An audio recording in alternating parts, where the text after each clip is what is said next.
guest speakers, Stan and Sonia.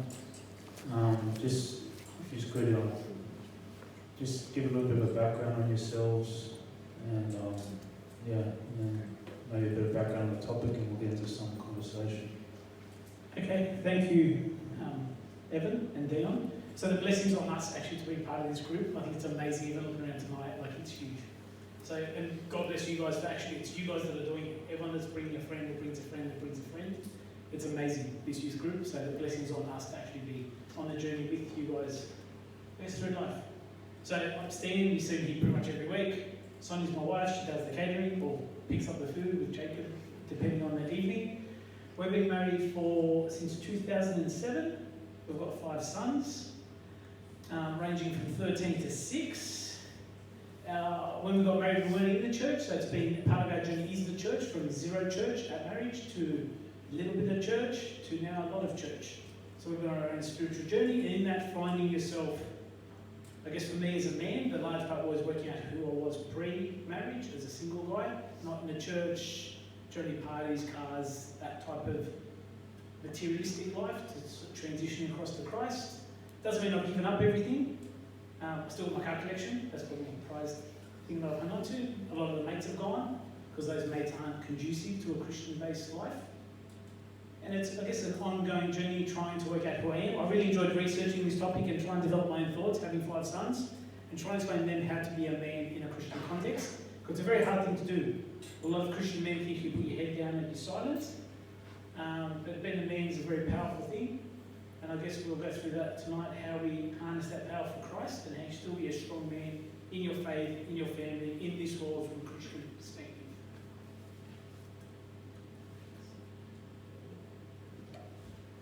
Hi everyone, my name is Sonia, I'm married to Stan. Like he said, we've got 5 beautiful children, and our journey didn't always start at church. My upbringing of church was, we went twice a year, and we were more concerned about what we were going to wear than if we ever got communion. Actually, the first time I had communion was just before we got married, and I was chrismated into the Greek Orthodox Church for us to be married. Just a bit of, back then, I didn't know the value of a woman. It was very different to how, as my faith has grown, to how the importance of a woman and keeping strong to her role as a woman. And I think before we start talking about masculinity and femininity and the roles we all play or should play, or how it's all become blurred, I just want to start off by talking about Genesis and how Adam and Eve were created.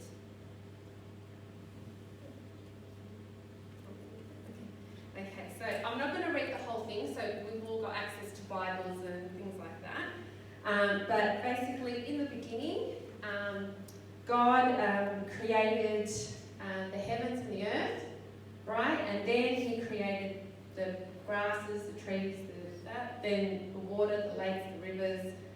And from that, He separated earth from water, and there was dust. From the dust came Adam, right? Sorry if I'm saying it too quickly or wrong. His first breath was given by God, and the Lord commanded men, "You are free to eat from any tree in the garden, but you must not eat from the tree of knowledge of good and evil. When you eat from it, you will certainly die." But his job was, and so from that, God had all these wild animals, and He let Adam name the animals, the birds, the fish, so everything was named by Adam. It was after that job had been done that the Lord said, "It is not good for man to be alone. I will make him a suitable helper for him." So He put Adam into a deep sleep, and from his side He took a rib where He created woman, which is of man. But they were both made equally in the image and likeness of God.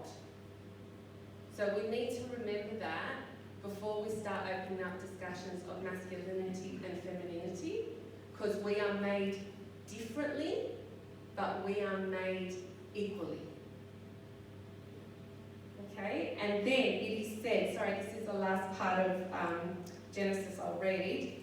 The man said, "This is now bone of my bones and flesh of my flesh, and she shall be called woman, for she was taken out of men. That is why a man leaves his father and mother and is united to his wife, and they become one flesh." Okay? And that is why Adam and his wife, or Eve, were both naked and they felt no shame until we know the whole story. Kept going.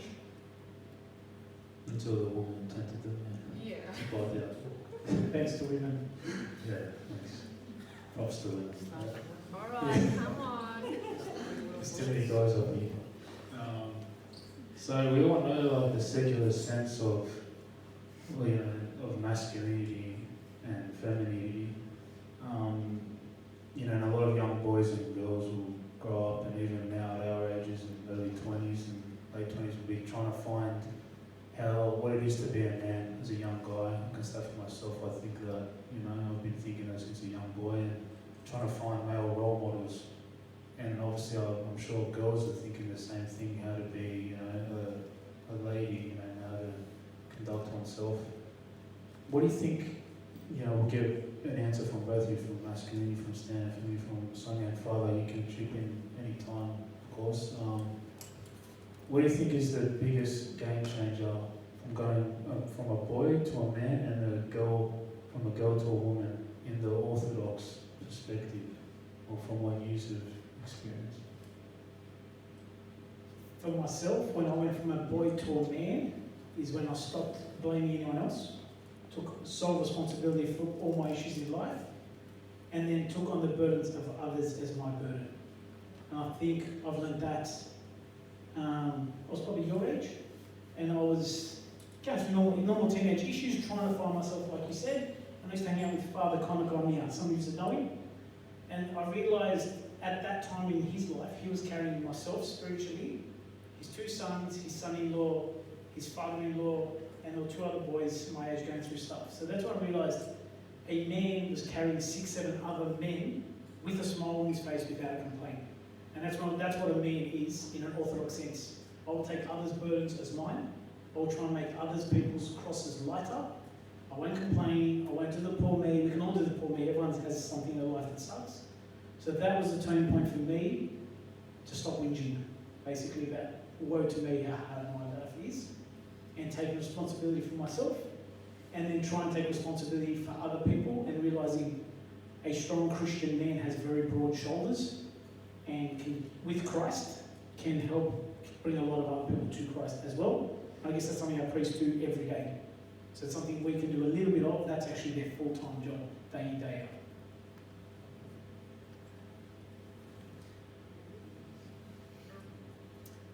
So, difference, or the define From being a girl to actually the maturing process. What's the biggest change? I think becoming a mother. I think when we got married, it's like we're playing Ken and Barbie. It was so fun. There was no parents in the house telling us if we're doing the right thing or wrong thing. We could do whatever we wanted, like whatever. But it was when we had our first child.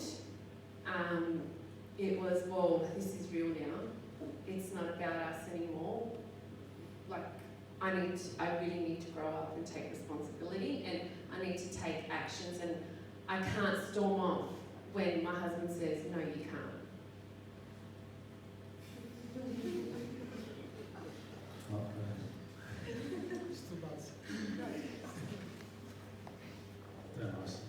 What are some of the sacrifices you think you made in that transition period? Is there stuff you had to leave behind for both of you?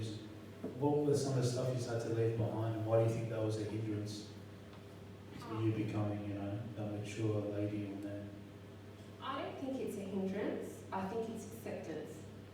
I think and I know we've said this at a lot of our talks, but I think without having my spiritual father dealing with my dummy skits and saying, this is not fair, I'm a woman, I shouldn't have to do this, blah, blah, blah, blah, for him showing me the love and explaining to me why I had to let go of the Sonia that was pre-marriage, pre-children, to what's expected of you now, kind of thing. And I respected the role I had to play, and I had to play in my life, and I respected what was expected of us moving forward and being responsible for the new life, the gift that God had given us. So yeah, it was a lot of learning, it's a lot of making mistakes and, you know, start all over again, but I would never call it a burden to let go, because from that, look where we are now. If we hung on too tight of who we thought we were back then, we wouldn't be where we are now. Do you just mind if you paint a bit of a picture to what your life was like before you had kids? Just so we can kind of understand the We difference. were married, and I still came home with mates blind drunk, a mate on the couch, a mate sleeping on the grass, mate passed out somewhere in the house. Post-marriage, just didn't stop home. The party continued for a while, and how she put up with it. The wild mates were still around. It was all building cars. I was going bush a lot. So I used to hunt, so I was going bush. I remember going to see my spiritual father, and like, oh, me and Sonia fighting a lot. We just started earning our spiritual relationship. He goes, but every time I speak to you, either just came back from a hunting trip or you're taking off going bush somewhere else. He goes, maybe stay home a bit. So that was early marriage. We're still partying, still cars, still hunting. Pre-marriage was completely off the rails, as far off as you can imagine. Yeah, just completely gone. I never didn't come to church stuff. Just wild as can be, and yeah, it's fun. We go, yeah, all weekend. Yeah, then they get into it. You know, having said that, I think God sent Stan into my life at that right time, and I think I came into Stan's life at the right time. Like, I think God had a plan, and thank God we listened to it. Because I reckon our lives, both of our lives, separately, but would be very, very different to the way our lives are now if we hadn't met each other. Did you want to say something else? Back to your question, the other one, the hardest thing, I let go. Yeah. When we first got married, like I saw a lot of the males here, you think when you get married, you're the man. So I was a dictator for the first good 5-8 years of our marriage. And I thought a man is a dictator. You tell your wife what to do, you set the rules, and you're harsh. And I was very harsh. And it took a while through my faith to understand the importance of the wedding passage. I'll read it because it's only a couple of sentences. It's a letter of Ephesians. They say in the wedding ceremony, wives, submit to your own husbands as to the Lord. A husband is the head of the wife. I used to focus on that. Even as Christ is the head of the church, his body, himself, his Saviour. Now, as the church submits to Christ, wives should also submit everything to their husbands. Husbands, love your wife as Christ loved the church. So pre-Christianity, I thought a man's the head, you're the dictator. But now as I read that as a Christian, I realise a woman just has to listen and obey her husband. And okay, that's great, they have to obey. But a man, you have to die for your wife the way Christ died for the church. So they get off easy. So once I realised from being a dictator in my house to being a servant, and whether, not even in a marriage, in a friendship, in your family relationships, it isn't just marriage, it's just relationships in general. Once I began serving in those relationships rather than dictating, everything transformed.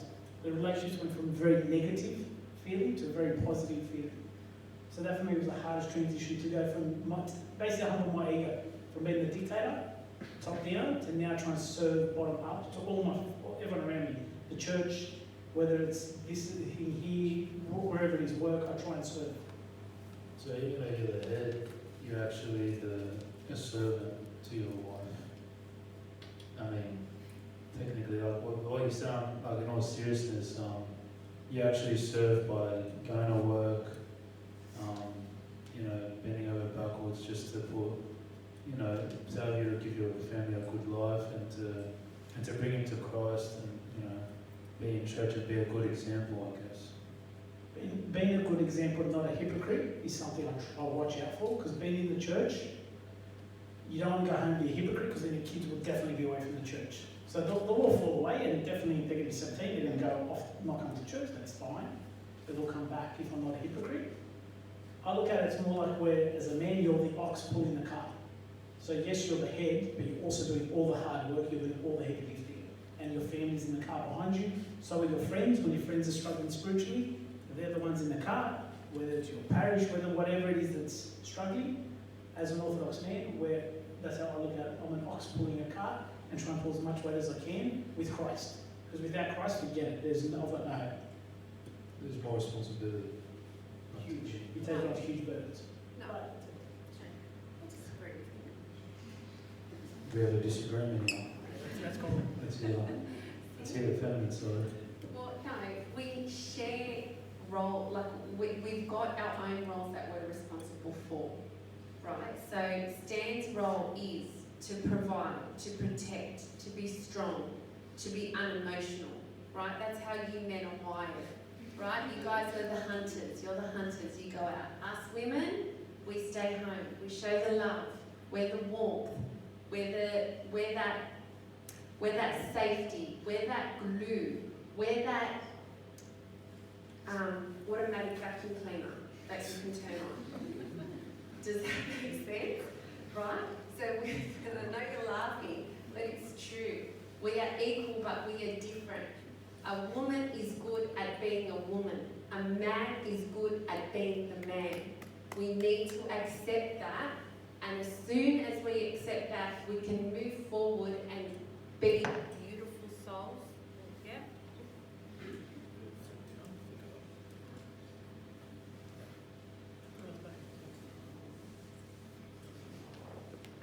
And I just want to...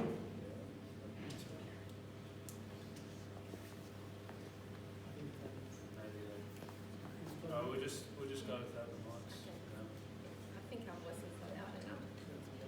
We're Greeks, so we can speak loud. Well, not all of us. Yeah. Walls. We need to accept women. We are beautiful. We are strong. And Christ has made us the way we are. And because of us, he beautifies us with our salvation. So if you think it's belittling to do those things, no, because that's going to help you on your path to salvation. And by doing that, your husband sees the internal, or your partner or men sees the internal beauty of women. It's not about the external beauty. The external beauty is only there 5, 6, 7, 10 years. Bit of Botox, maybe 15, right? After that, it's what's in there that's so much more important than anything else.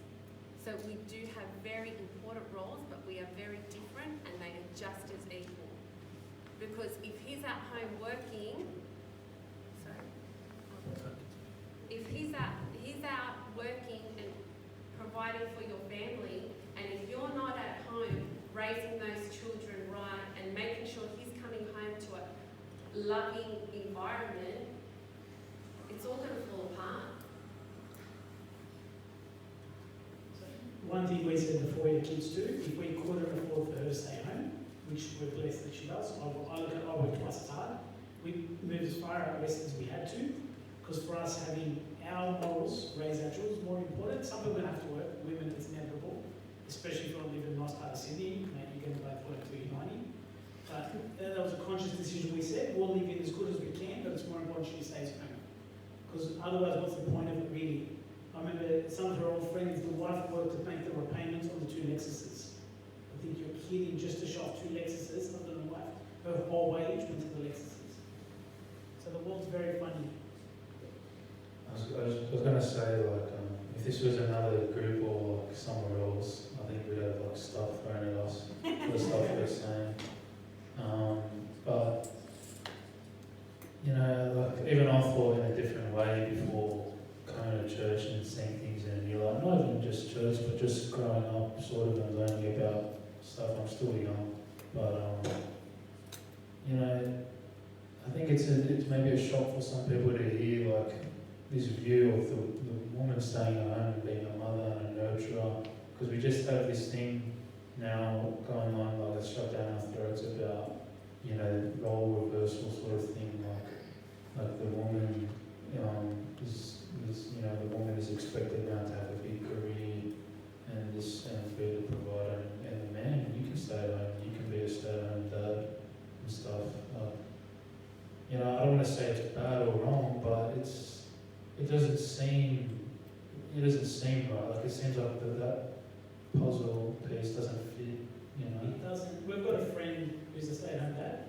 When I first met him, I was like, but as I got to know him, he has humbled himself so much because his wife has got a really big career. So it just made sense. She went out in the money, and he was a stay-at-home dad. So I'd say it's more important a parent stay at home.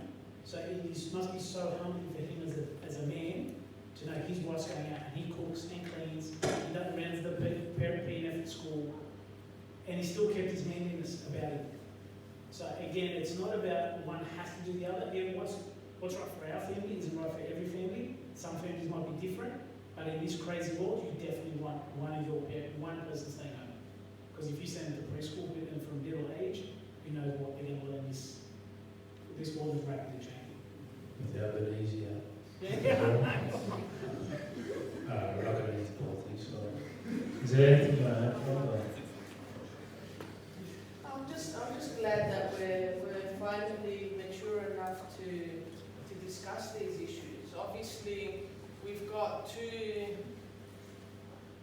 positions, right? We've got the traditional model that has been presented here tonight, and obviously more the youth that have, those that work, study and stuff like that. We're presented with a more modern approach to, as you said, if this was said elsewhere, it would be, it would create issues. But I think it's nice for us to finally discuss these issues and maybe find the balance, because it's wonderful to hear that that there are traditional families that have this style of parenting, but does it work for everyone?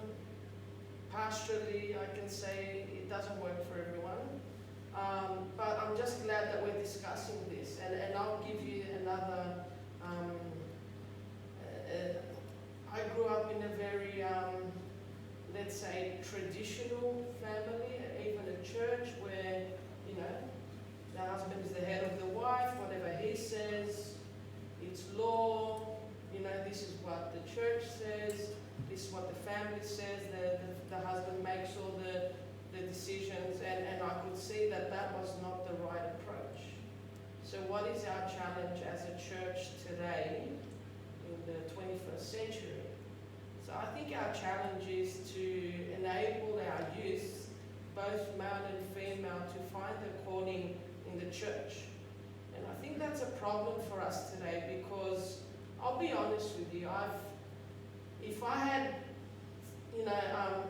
I think differently to what I was thinking, let's say, 10 years ago. And that's because, I'm a priest, I'm a parent, I'm someone that deals with a lot of youth. I think we need to broaden this discussion to, obviously, a traditional approach is very good, but we're dealing with a lot of young people that are bombarded with all these opinions, and even the topic of femininity, it's so easy to, misinterpret it and bring all these other aspects. But even the issue of masculinity, I like Stan how you said that, initially people think that, the husband, the hard worker, obedience, all this, but at the end of the day, as male, as husbands, we're servants, and we're there to love one another. And it's always that passage that we read in the gospel, in the wedding service.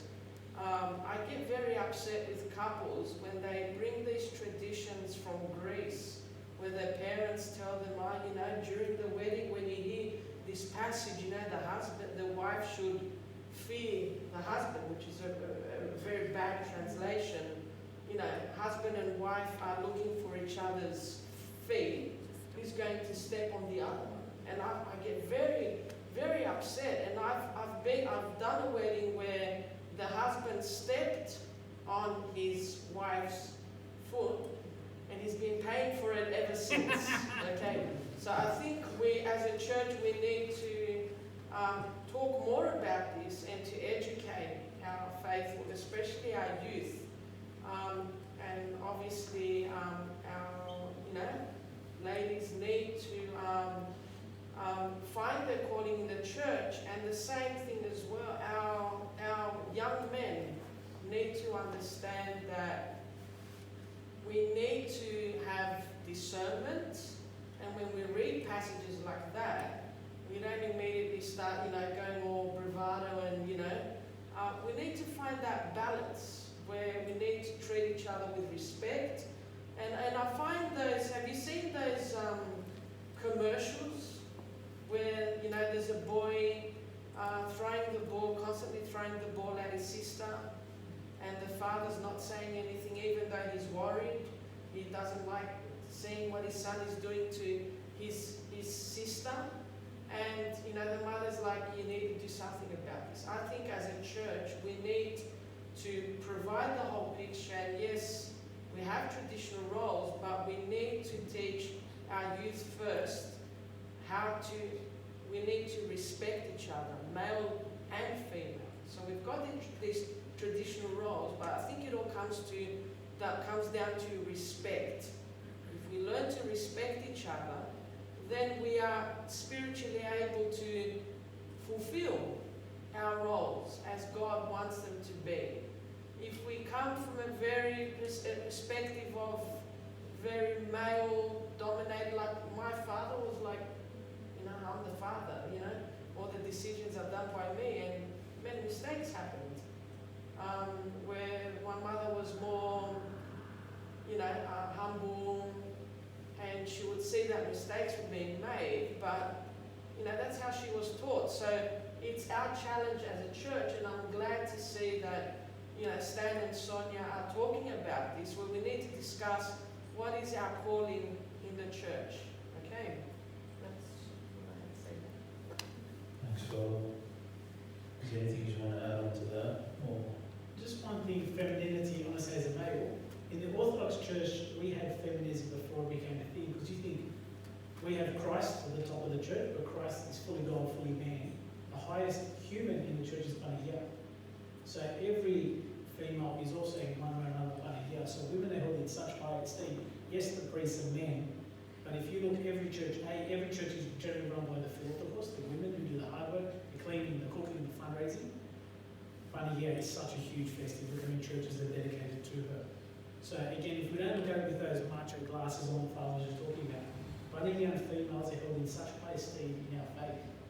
And I guess that's what we realise what Father was saying, which is that when we respect, we realise we are our own little Trinity, our own little Father, Son, Holy Spirit in the church. We have that at home. And, you know, the husband, wife, and the Holy Spirit. There's no difference. We're just different. We're not better or less. Sonia, is there anything you want to add, or can I ask another question? I'll ask one more question, and we'll turn it over to you guys to ask some questions. I just had it in my head. I'll give you a story. So my 13-year-old son the other day was telling me there was a group of boys talking crap about a girl.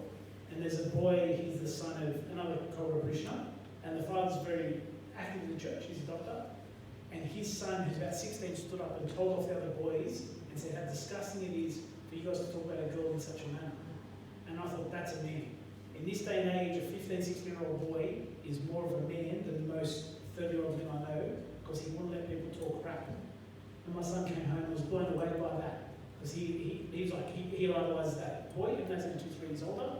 His strength of character, I think that's so rare today. And that's what I'd say what a man is, to not allow something, even though it might be right, the girl might have done something wrong, but we can all make mistakes.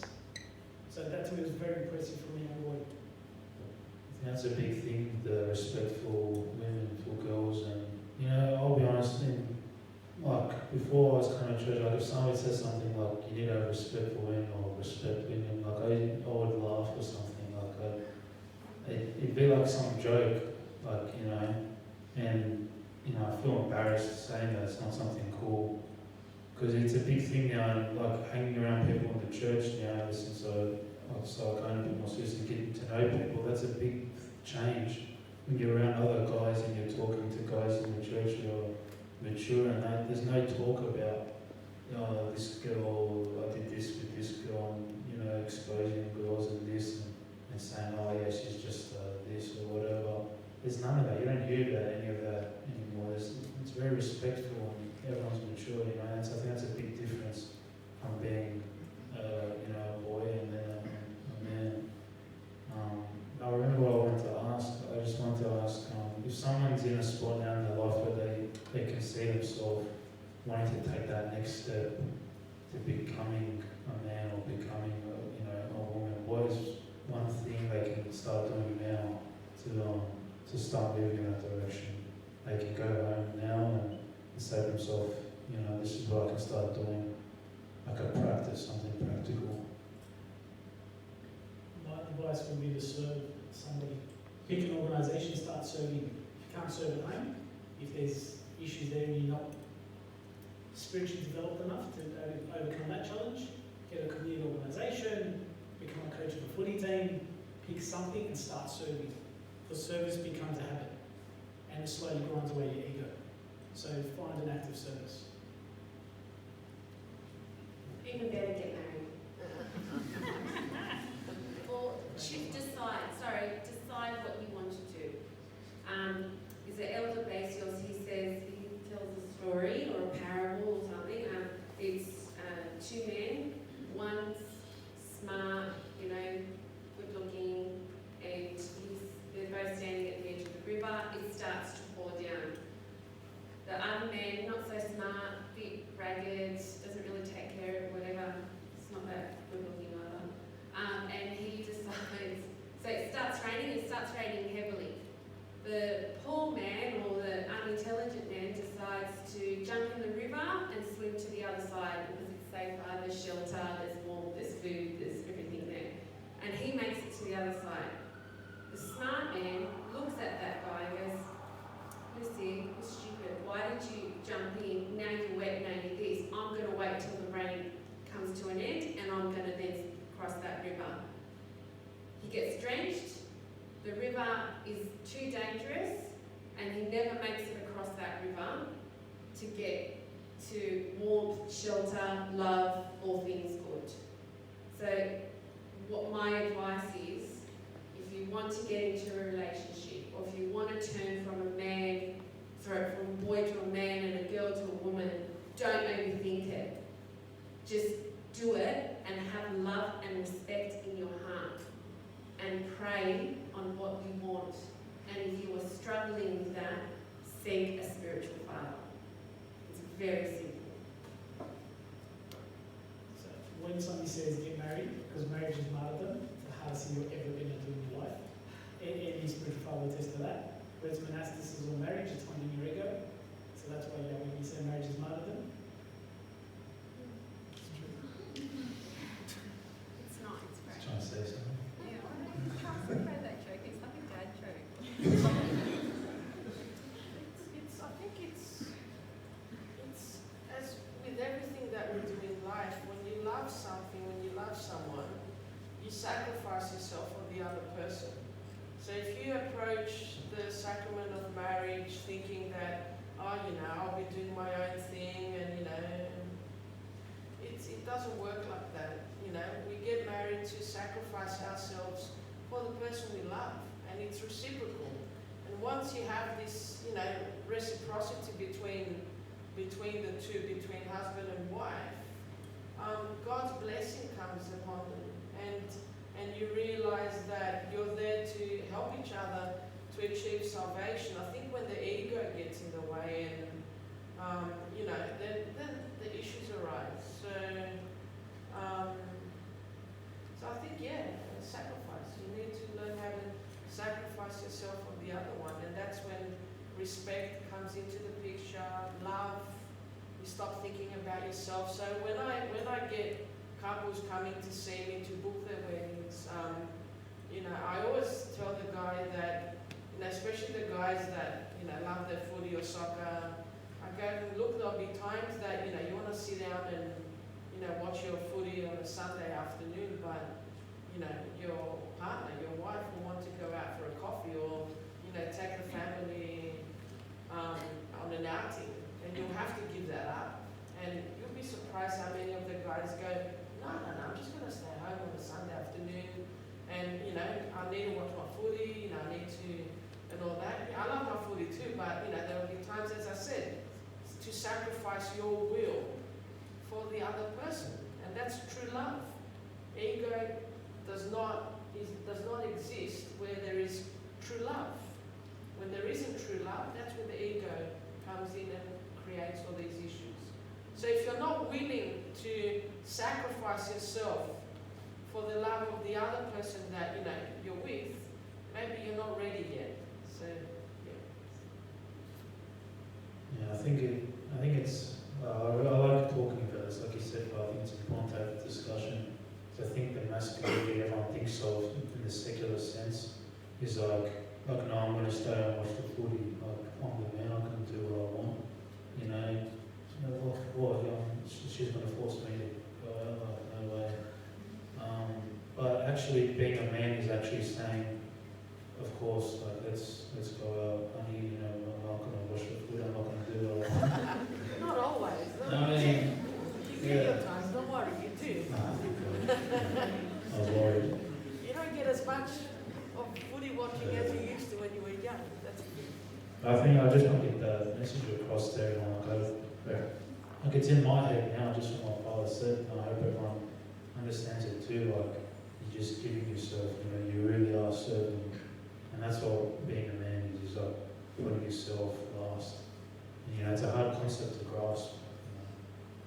Just on that, adding to what Father had said, we had one of our first talks we gave was about marriage, and when we were doing our research, we came across an interesting podcast that we were listening to on the way there. One thing that we didn't even know till we heard it was, so during the marriage service, how they put the crowns on your head, and when you think of it, oh, he's the king, she's the queen, right? In an Orthodox marriage, in the service, it's actually the crowns. Where else do you guys see those crowns? On icons, and it's the crown of martyrdom. So the Stan and Sonia on your wedding day, or on our wedding day, when those crowns went on our head, Stan and Sonia are to be mourned. They no longer exist. It's not individual, not in a bad way, but we have now become one. So, like Brangelina or something. Oh, they put together and Sonia. Sonia. Do you know what I mean? So we've become one. So, like you said, Father, there's no more ego, right? It's what's best for that relationship, not what's best for staying at home watching football, but he doesn't want football. I'll be the one watching the football, right? And it's not like he doesn't. He likes cars, right? And You're still a man. So. And it's not, oh, I want to go to breakfast 5 days a week because I'm not working with my friends. No, it's what's best for that promise you made before God. That's the most important thing. Sometimes the man's going to give 80%, the woman's going to give 20%. Sometimes the woman's going to give 90% and only get 10% back.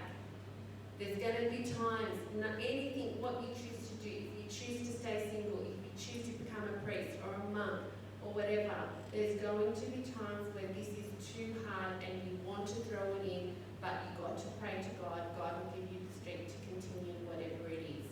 Don't give up. And there's a lot of times we both give 100% and sometimes it's not enough. So a lot of times in life we both give you 100%, just times 100. So it's not a 50-50. marriage is 100 most of the time, and you still got problems. I think. Terrified. That's the best Yeah, thing. when you get married, man. So monasticism is for everyone too. Does anyone have a question? Yeah, we've got hands going up there. We'll go to James first. I guess it's a question for both of you. So before you guys got married, you guys both of you weren't involved in the church that much. So for each of you, when you guys met, what was it that you saw in like in each other that made you guys want to stick? Because I know some people are quick to judge people based on their background before they even decide to get into a relationship with someone. But for you guys, like aside from the spiritual side of it, what was it that you guys were drawn to each other? Like how was it? Friendship. And I'd say that friendship is what gets you through it. Love, in that context, is really lust when you're young. Love, I've learned now, is a commitment. Even if you don't like the person, you still get up, you go to work, you do your duty. Because lots of times in life, things go up and down. So I'd say friendship and respect from when we first met, or first mates before we started dating. So friendship and respect is what got us together and kept us together. Big lady in the hand up too. Yeah, I was having a conversation with, it's a question for both of you as well. I was having a conversation with a friend the other day, we were talking about just like, you guys are with the generation, and as a whole, like, on the large, they're all living very long, happy lives together as married couples in this country, moving to the other side of the world, and then we compare it to today, like, you see more prevalently, I think, like, divorce rate is something like 50%, something like that. So, I think it brings up questions for a young person as you kind of navigate towards that part of your life as to maybe why. But also what I ask is the advice of you two. I think I gave advice from parents as a good example of that as well. But advice from you two when it comes to that. People that are going to go or we're heading towards that journey. And I think it is a little bit intimidating as a young person because you look at it and go 50%, you look at the world and so many different things happening. I guess that. So my young people were the same. My the engagement didn't recognise my uncle because she'd married twice and he grabbed a moustache. That's how little that meant. Cutest marriage to my uncle died at 85. They still hold hands, they had kids, it was really sweet. So I look at it, they got married so fast, their love grew around their flaws. Whereas I look at people date for years on end, so your love's there. But then when you get married or they move in together, that love, which is really just lust, isn't strong enough to take the pressure of marriage. So I'd say we were at the altar 11 months of dating, so it was quick. So then your love grows around your flaws, and it's also having that resilience. We're married in the eyes of God. We're going to work through this shit, doesn't matter how hard it gets. And just having Christ at the centre is. Marriage is hard enough with Christ at the centre, it's impossible without Christ. We haven't had an easy run. Right. Not even that, but I'll share. Our youngest has cerebral palsy, right? It was due because my body couldn't hold him anymore. Like he just couldn't do it, and he was born at 30 weeks, right? Stan had to pick it up because I wasn't around. He had to make big decisions. It took us 2 weeks after I had woken up for us to talk about the decisions he had made. But then once I got back on my feet, he checked out because of the emotional exhaustion that he went through. So he resented me, not like he hated me, but the resentment was there because he had to do it alone, right? And then I had to pick up everything else and I had to overcompensate because my guilt thing, and we didn't talk about it. It took us 3 years and marriage counselling to actually talk about how we both felt like we let each other down. And our marriage could have come to a bitter end if we didn't have Christ in that centre. If we didn't have our spiritual father, like praying and giving us the advice of patience. It is so easy for life to go so wrong where you can be like, you know what, I'm out of here. But it's so much easier to walk away than to fall back in love with that person. And we did it. That's that's thank you for that. That was really refreshing, because I think our younger generations have grown up with this concept of, as you said, Stan, lust. Obviously, you need that attraction. You need to have that attraction to the opposite sex, right, to get married, right? You need to be attracted to the other person, but we're so focused, our modern society is so focused on the superficial stuff, like, the wedding day. It needs to be perfect. It needs, to spend hundreds of thousands of dollars, all this effort, and based on superficial stuff. Yes, marriage, the day of your marriage is important, but at the end of the day, it's love and respect for each other that binds the couple together. Because as with every aspect in life, you will have difficulties in marriage. There is no such thing as a perfect marriage. And being a spiritual father, even with that, the ideal that we have that, the oldies had perfect marriages, that's why they've stayed together all these years. Trust me, no. They don't have perfect marriages. And I deal with a lot of young, old people that have said, look, Father, I was so patient with my husband for all these years, now he's died, and I lament the fact that he was never, the person that I really wanted to be with. I'm not saying that there's no... All I'm saying is that we have this image of a perfect marriage, but it's not perfect. The difference with the marriages with the older generations is that they were never quitters. So they knew that with all the problems that they've got, at the end of the day, they will stick together. And that's why you see them 9 years old holding hands, kissing each other.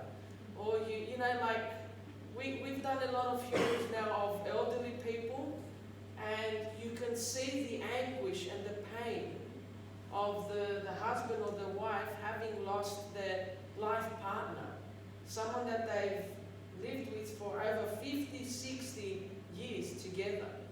And you can see that going to me, Father, we were not perfect, but we had love for each other, and we learned to sacrifice ourselves for the other person. So what I'm trying to say is that get rid of the notion that there is any such thing as a perfect marriage. There isn't. Okay? Learn how to do things together. Have love for each other. You will have a lot of difficulties. My parents, okay, we're 5 boys. My youngest brother has autism. So I can understand how difficult it is to go through that trauma. It depends how you view it. But that initial feeling of it's your fault. No, it's your fault.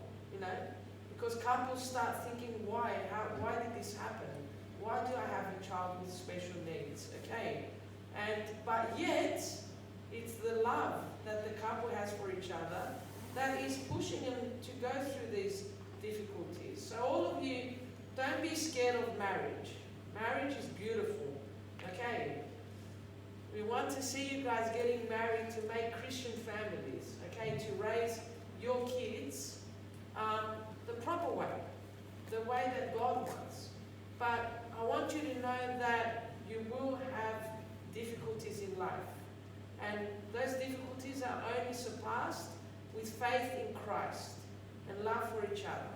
If you don't have these things, the problems that are like this become like this. Okay? Always remember that. So my young who I said had a great marriage. A few years ago told me they had a daughter pass away at 17. And she said that almost broke them as a marriage. They'd been struggling with it for years, and Father and values carried them through and got them back together. So everyone, even though my papa died 85, beautiful marriage, they even had their own troubles. Every single person is going to have a hard run in life. Life's pretty hard. You're not going to get an easy run. That's why you need Christ in your corner, because at times that's what you're going to turn to. Any more questions? There's a hand over here somewhere. This side. Yeah, Caroline. I was going to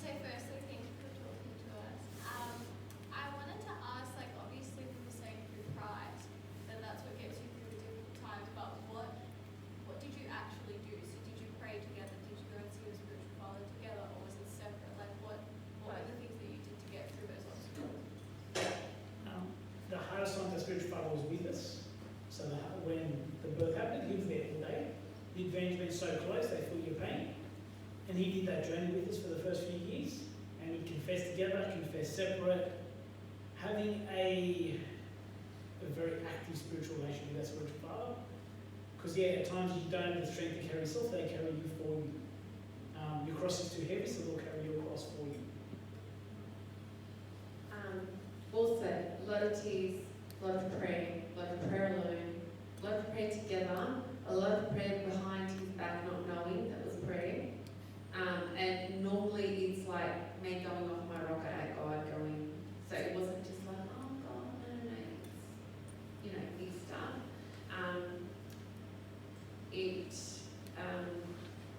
It took, I couldn't take our son for communion, Joseph, for 2 years. I always gave him to someone else.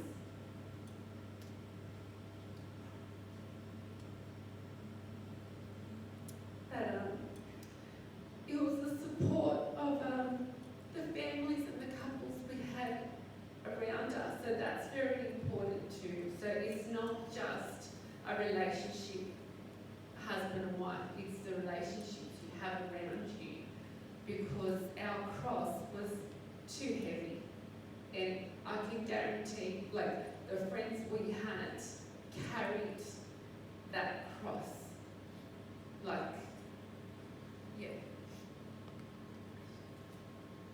So it takes a village. So if you have a family, it takes a village. I'm a big believer in that. Now with my boys in the teenage years, a lot more, they won't listen to me, they know everything. But at least they go to church and there's they'll talk to the co-boys, there's some other older boys in their early 20s, and my boys go to them for advice. And I know they'll get great advice. They've got a spiritual father, so my answer is, we don't agree, get your spiritual father's blessing. Go call him up. And they've got a beautiful relationship. They'll open more up to him than me, and I know, my mum gets a bit jealous of that, how close I am to my spiritual father, but I think it's a blessing that my boys have somebody I can completely trust. I text him because it's Bishop Giaouris, the elder to see. I'll text him, my boys are going to call half an hour, and he'll call, they'll chat, they'll cry, they'll do whatever, and it's solved. So for us, it's the village that's gotten us through our lives to get to where we are. So you can't underestimate the importance of a spiritual father and spiritual family. And that comes from regular participation in church and serving your friends at church. Because then when they need help, you'll pray for them. When you need help, they'll pray for you. Your spiritual father is your backup. Yeah, so from the spiritual, I think having a mentor, multiple mentors is good. The whole village thing, takes a village to raise a person is so true. I think anyway. Everyone here should have mentors. So. Yeah, Leon, if you have a question. I've got a question that I'm not sure if a lot of people relate to it or not, but I feel like there's a lot of pressure on our generation, especially like what they were saying, the fact that divorce is becoming a lot more prevalent. And in our culture, divorce is sort of like frowned upon. I'm not sure if that's correct. It's sort of like against our religion, except for adultery and stuff like that. How do we sort of navigate being sort of picky and so indecisive about who we spend potentially the rest of our life with, in light of the fact that it's such a frowned upon thing, it's such an important decision? We've lived it, we didn't put much thought into it like that at all. Nothing, we didn't think about anything. We just thought, this is fun, let's get married, and that was about all before. Have faith. Have faith. Don't overthink it. If God knows how to feed the birds and knows how many hairs you have on your head, as if He's not going to send you the right partner. And if it's not the right thing for you, listen and be aware of what's going on. Don't overthink it. Have your faith. Be still and know that I am God. Can I say something? I get a lot of young people saying to me, I had this guy, he goes to me, he goes, Father, I need to find a good girl. And I said to him, that's very nice, and I congratulate you for it, but are you a good boy? I said to him. And obviously he wasn't. So I think... I thought this was confidential. I'm not mentioning names. I'm just giving you examples. I might even be making them up, but what I'm trying to say is that sometimes we're very picky. You know, we have these expectations that, you know, sometimes we want to get married to people that live angelic lives. But do we lead angelic lives? You know? So I get a lot of people coming and saying to me, you know, I need you to find me, you know, the perfect wife. You know, it's usually the guys. You know, are we perfect? So what I'm trying to say is we need to improve ourselves so we can be the good person for the other one.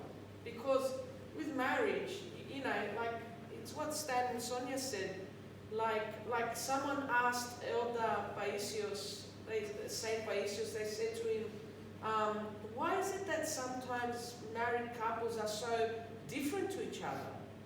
They go to him, one is very calm, the other one is very aggressive. The other one has a huge ego, the other one is very humble.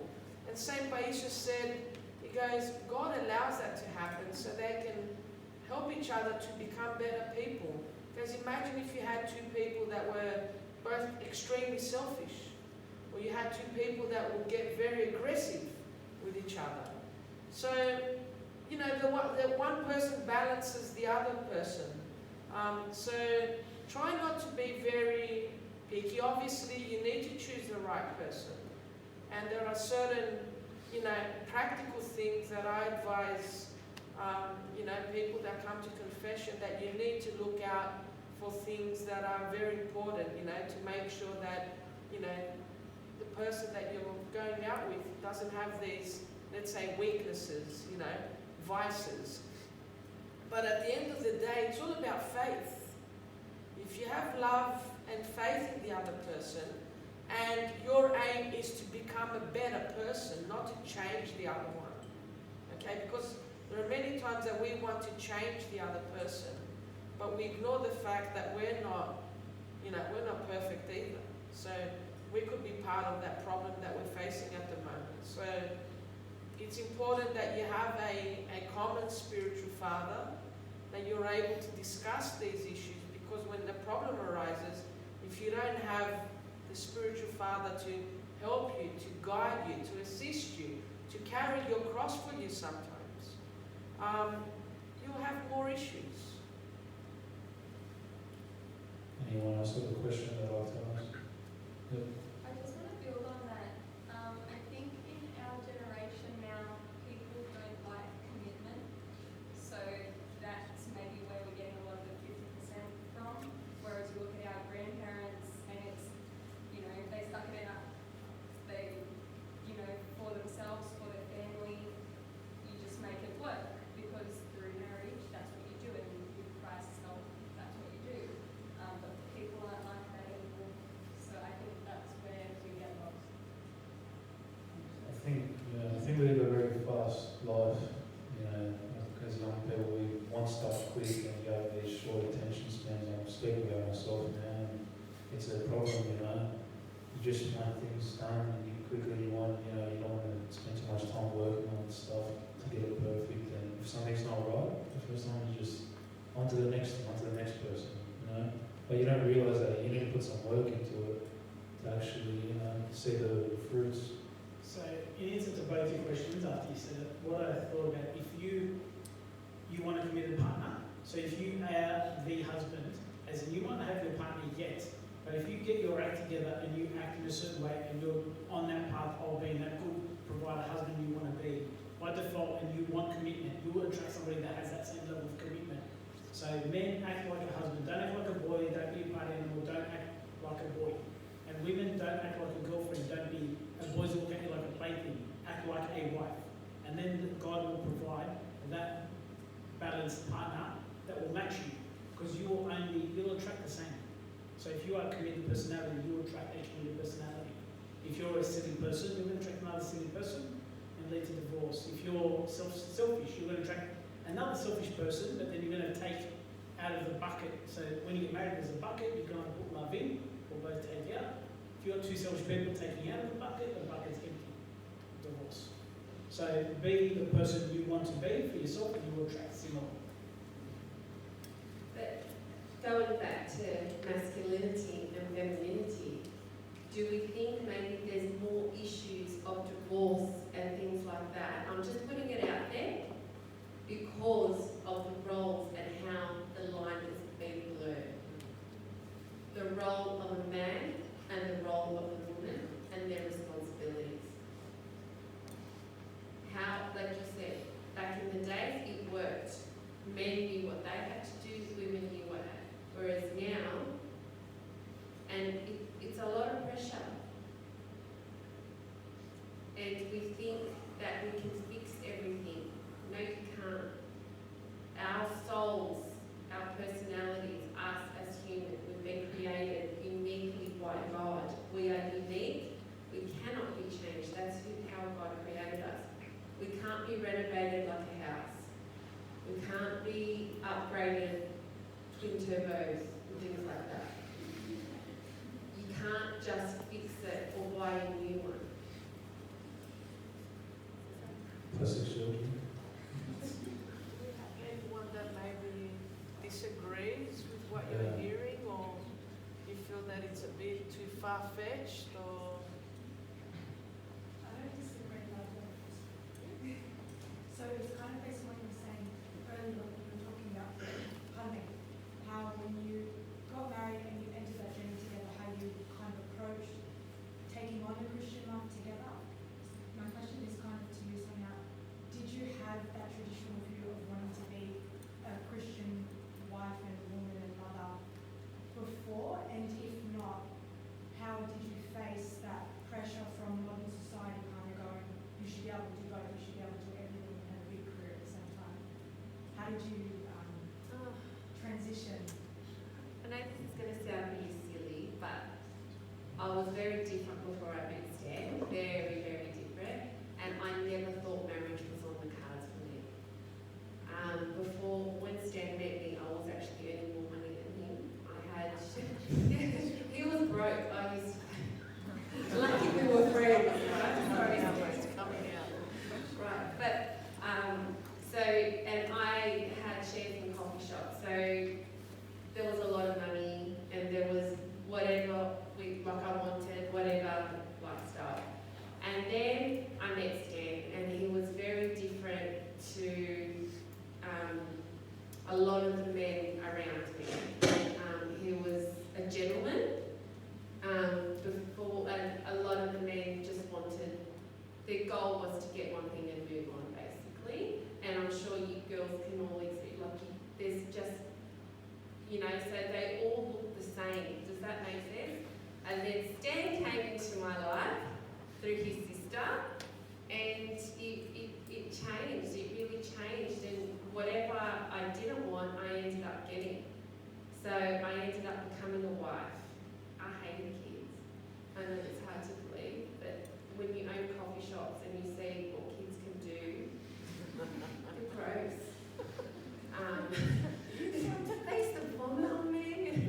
But yeah, like, you know, so my love was so strong for Stan that I followed him blindly. Like, I really, really did. But look how God worked and how great, and it changed me. Then Stan started studying theology. So on our wedding day, right, we booked one priest. And then through the service, all these priests were coming out going, this is my uncle, this is my uncle. And I was like, I booked one priest, I can't get divorced now. It's priest now. Like, it's like, I can't go anywhere now. And he started studying theology, and he started wanting to go to church a lot more. And I felt like he was literally, he didn't, but I felt like he was grabbing me by the hair and dragging me into a church what I didn't understand, I didn't know anyone, and I was a mother of kids that didn't know how to be quiet, and they were all giving me dirties. But lucky we persevered, and you know, because our faith is so strong. Then I started reading a bit, then I started learning a bit, and then we found, he dragged him to our spiritual father because he was dogging on me. Yeah, like he was saying, oh, she's doing this and she's doing that, she's doing that. I'm like, and he was like, Father, we have all said that you should do this, you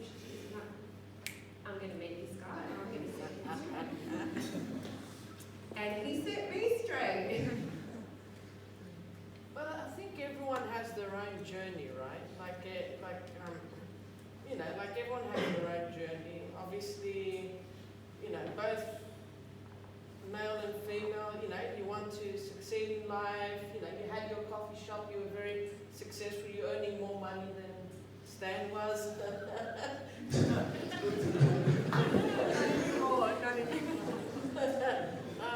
You know, everyone has their journey, but at the end of the day, you can see how love and sacrifice and, you know, being dedicated to the other person, how it transforms you.